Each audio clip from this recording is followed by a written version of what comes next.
जय श्री राधा रानी सरकार की। जय श्री कृष्ण भगवान की। जय कार्तिक मास रमा एकादशी व्रत की। आज की इस विशेष वीडियो में हम आपको कार्तिक मास के कृष्ण पक्ष की रमा एकादशी व्रत की कथा को सुनाने जा रहे हैं। इस वर्ष कार्तिक मास के कृष्ण पक्ष की रमा एकादशी का व्रत 17 अक्टूबर दिन शुक्रवार को रखा जाएगा। तो श्री पद्म पुराण में रमा एकादशी व्रत की कथा दी गई है, वही कथा हम आपको सुनाने जा रहे हैं। तो रमा एकादशी व्रत की कथा इस प्रकार है। युधिष्ठिर जी महाराज भगवान श्री कृष्ण जी से कहने लगे हैं कि हे जनार्दन, मुझ पर आपका स्नेह है, अतः कृपा करके बताइए कि कार्तिक मास के कृष्ण पक्ष में कौन सी एकादशी होती है। भगवान श्री कृष्ण जी कहने लगे कि हे राजन, कार्तिक मास के कृष्ण पक्ष में जो परम कल्याणमयी एकादशी होती है वह रमा एकादशी के नाम से विख्यात है। रमा एकादशी परम उत्तम है और बड़े बड़े पापों का नाश करने वाली है। रमा एकादशी व्रत की कथा अब मैं तुम्हें सुनाता हूँ, पूरी श्रद्धा भावना से सुनो। हे राजन, पूर्व काल में मुचुकुंद नाम से विख्यात एक राजा हो चुके हैं, जो भगवान श्री विष्णु के भक्त और सत्य प्रतिज्ञ थे। निष्कंटक राज्य का शासन करते हुए उस राजा के यहाँ नदियों में श्रेष्ठ चंद्रभागा कन्या के रूप में उत्पन्न हुई। राजा ने चंद्रसेन कुमार शोभन के साथ उसका विवाह कर दिया।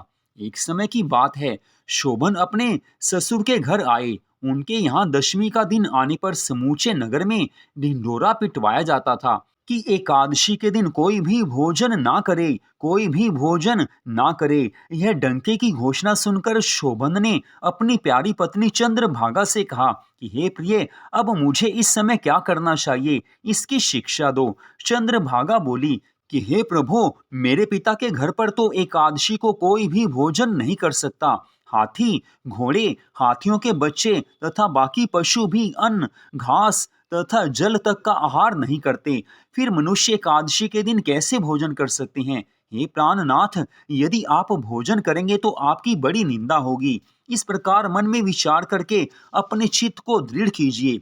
शोभन ने कहा कि हे प्रिय, तुम्हारा कहना सच है, मैं भी आज उपवास करूंगा। देव का जैसा विधान है वैसा ही होगा। इतनी कथा सुनाकर भगवान श्री कृष्ण जी कहने लगे हैं कि इस प्रकार दृढ़ निश्चय करके शोभन ने व्रत के नियम का पालन किया। भूख से उनके शरीर में पीड़ा होने लगी, अतः वह बहुत दुखी हुए। भूख की चिंता में पड़े पड़े सूर्यास्त हो गया। रात्रि आई, जो हरि पूजा पारायण तथा जागरण में आसक्त वैष्णव मनुष्यों का हर्ष बढ़ाने वाली थी। परंतु वही रात्रि शोभन के लिए अत्यंत दुखदायिनी हुई। सूर्योदय होते होते उनका प्राणांत हो गया। राजा मुचुकुंद ने राजोचित काष्ठों से शोभन का दाह संस्कार करवाया। चंद्रभागा पति का पारलौकिक कर्म करके पिता के घर पर ही रहने लगी। हे राजन, रमा नामक एकादशी के व्रत के प्रभाव से शोभन मंद्राचल के शिखर पर बसे हुए परम रमणीय देवपुर को प्राप्त हुआ। वहां शोभन द्वितीय कुबेर की भांति शोभा पाने लगा। राजा मुचकुंद के नगर में सोम शर्मा नाम से विख्यात एक ब्राह्मण रहते थे। वे तीर्थ यात्रा के प्रसंग से घूमते हुए कभी मंद्राचल पर्वत पर गए हैं। वहां उन्हें शोभन दिखाई दिए। राजा के दामाद को पहचान कर वे उनके समीप गए। शोभन भी उस समय ब्राह्मण श्रेष्ठ सोम शर्मा को आया जान शीघ्र ही आसन से उठकर खड़े हो गए और उन ब्राह्मण देवता को प्रणाम किया। फिर क्रमशः अपने स्वशुर राजा मुचकुंद का, प्रिय पत्नी चंद्रभागा का तथा समस्त नगर का कुशल समाचार पूछा। सोम शर्मा ने कहा कि हे राजन, वहां सबकी कुशल है, लेकिन यहाँ तो अद्भुत आश्चर्य की बात है। ऐसा सुंदर और विचित्र नगर तो कहीं किसी ने भी नहीं देखा होगा। बताओ तो सही, तुम्हें इस नगर की प्राप्ति कैसे हुई? शोभन बोले कि हे ब्राह्मण देवता, कार्तिक मास के कृष्ण पक्ष में जो रमा नाम की एकादशी होती है, उसी का व्रत करने से मुझे ऐसे नगर की प्राप्ति हुई है। हे ब्राह्मण देवता, मैंने बिना श्रद्धा के ही इस उत्तम व्रत का अनुष्ठान किया था, इसलिए मैं ऐसा मानता हूँ कि ये नगर सदा स्थिर रहने वाला नहीं है। आप मुचकुंद की सुंदरी कन्या चंद्रभागा से ये सारा वृतांत अवश्य कहिएगा। शोभन की बात सुनकर सोम शर्मा ब्राह्मण मुचकुंदपुर में गए और वहां चंद्रभागा के सामने उन्होंने सब कुछ कह सुनाया। सोम शर्मा कहने लगे कि हे शुभे, मैंने तुम्हारे पति को प्रत्यक्ष देखा है तथा इंद्रपुरी के समान उनके दुर्धर्ष नगर का भी अवलोकन किया है। उस नगर को मैंने देखा है, लेकिन वे उसे अस्थिर बतलाते थे। तुम उसको स्थिर बनाओ।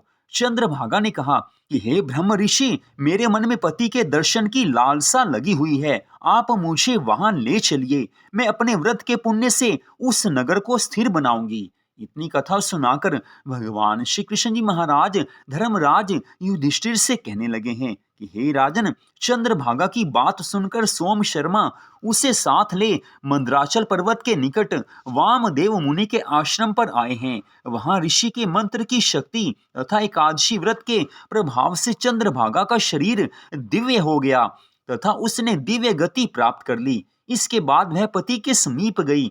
उस समय उसके नेत्र हर्षोल्लास से खिल रहे थे। अपनी प्रिय पत्नी को आई देख शोभन को बड़ी प्रसन्नता हुई। उन्होंने उससे बुलाकर अपने वाम भाग में सिंहासन पर बैठाया। तदनंतर चंद्रभागा ने हर्ष में भरकर अपने पति से ये प्रिय वचन कहा कि हे नाथ, मैं हित की बात कहती हूँ, सुनिए। पिता के घर में रहते समय जब मेरी अवस्था 8 वर्ष से अधिक की हो गई, तभी से लेकर आज तक मैंने जो एकादशी के व्रत किए हैं और उनसे मेरे भीतर जो पुण्य फल संचित हुआ है, उसके प्रभाव से यह नगर कल्प के अंत तक स्थिर रहेगा तथा सब प्रकार के मनोवांछित वैभव से समृद्धिशाली होगा। हे राजन, इस प्रकार रमा एकादशी के व्रत के प्रभाव से चंद्रभागा दिव्य भोग, दिव्य स्वरूप और दिव्य आभूषणों से विभूषित हो अपने पति के साथ मंदराचल के शिखर पर विहार करती है। हे धर्मराज युधिष्ठिर, मैंने तुम्हारे समक्ष रमा एकादशी के व्रत की कथा का वर्णन किया है। यह एकादशी चिंतामणि तथा कामधेनु के समान सब मनोकामनाओं को पूर्ण करने वाली है। रमा एकादशी का व्रत रखने मात्र से मनुष्य के सब पाप नष्ट हो जाते हैं, उसकी सभी मनोकामनाएं पूरी हो जाती हैं और जीवन के अंत समय में उससे भगवान के धाम की प्राप्ति होती है। तो यहीं पर कार्तिक मास के कृष्ण पक्ष की रमा एकादशी व्रत की कथा का विश्राम होता है। आप सबने इस कथा को सुना, आप सबका हार्दिक धन्यवाद। जय श्री राधा रानी सरकार की, जय श्री कृष्ण भगवान की, जय कार्तिक मास रमा एकादशी व्रत की, जय कार्तिक मास महत्यम की, जय सदगुरुदेव श्री बंसी वाले महाराज की। जय जय श्री राधे, जय जय श्री राधे, जय जय श्री राधे श्याम।